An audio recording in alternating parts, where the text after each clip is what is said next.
Alors on se retrouve aujourd'hui pour une nouvelle vidéo traçage des sourcils sur sourcils non épilés. Vous m'avez tellement demandé cette vidéo, alors voilà.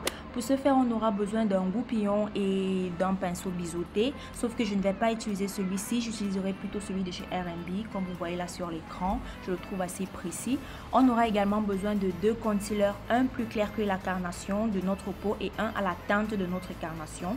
Pour ceux qui voudront s'épiler les sourcils, vous aurez besoin d'une pince à épiler.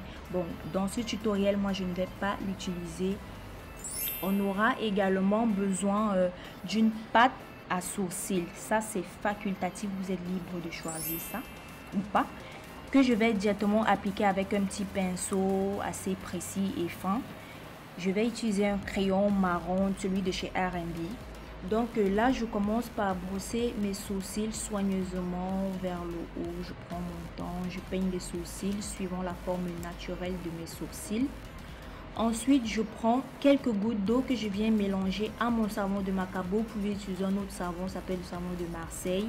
Ensuite, je prends ma brosse à sourcils de chez R&B. Je frotte sur le savon et je viens plaquer les sourcils vers le haut. Ça également, c'est facultatif. C'est comme ça que moi je trace mes sourcils. Vous m'avez demandé, donc voilà. Je plaque les sourcils vers le haut et j'évite à ce que le savon, la pâte de savon déborde le sourcil. Donc ça ne doit pas arriver vers le front, sinon ça va faire un effet sale. Donc par la suite, je vais prendre la peine de nettoyer les bords, les petits débordements et tout. Voilà. Donc je commence par tracer la ligne inférieure de mon sourcil à partir du point interne de mon œil en allant vers le point externe de mon œil que je m'arrange à ne pas déborder. Donc là je trace la deuxième ligne de mon sourcil. Ensuite je viens remplir l'arche de mon sourcil, uniquement l'arche de mon sourcil jusqu'à la pointe. Donc là je prends maintenant ma pâte à sourcils et je viens remplir l'arche de mon sourcil. Je remplis la pointe.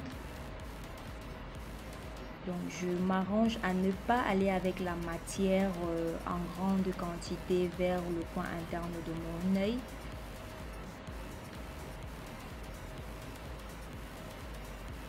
Donc là je prends maintenant les deux concealers que j'ai associés pour avoir une teinte pas trop light, pas trop lumineuse.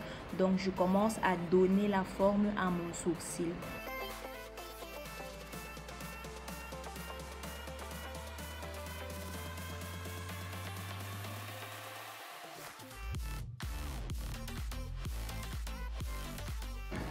Donc pour donner une forme assez précise à mon sourcil, je tiens mon pinceau vers la virole, c'est-à-dire la partie en fer. Je n'appuie pas sur le pinceau. J'étire la matière, je n'hésite pas à toucher les poils parce que c'est moi qui donne la forme que je veux à mon sourcil. Donc c'est vous qui décidez de la forme voulue de votre sourcil. Donc là j'étale la matière et ensuite je vais l'estomper jusqu'à ce que toute la matière se confonde à ma peau. Donc prenez vraiment la peine à ce niveau de tout estomper. N'hésitez pas d'estomper au doigt pour que ça fasse un effet naturel et assez beau et précis. Vraiment en 2019 on a besoin d'avoir des sourcils assez flic. Donc là pour le haut je vais utiliser un concealer, le concealer à la teinte de ma carnation. À ce niveau vous n'êtes pas obligé d'utiliser un concealer, vous pouvez utiliser un fond de teint et vous êtes libre de ne même pas utiliser, de laisser ça comme ça. Bon moi j'ai besoin de plus de précision, j'aime quand mes sourcils sont assez précis et beaux. Donc je mets le concealer à ce niveau là, mais je m'arrange à bien l'estomper jusqu'à ce que toute la matière disparaisse. Donc il est à noter que le choix du crayon que vous allez utiliser se fait en fonction de la couleur de vos cheveux, de la couleur de l'iris, la couleur de votre peau. Donc ça dépend. Moi ça c'est mon choix. Donc le tutoriel est fini. J'espère que la vidéo va vous aider. On se dit à un prochain tutoriel. Gros bisous, je vous aime.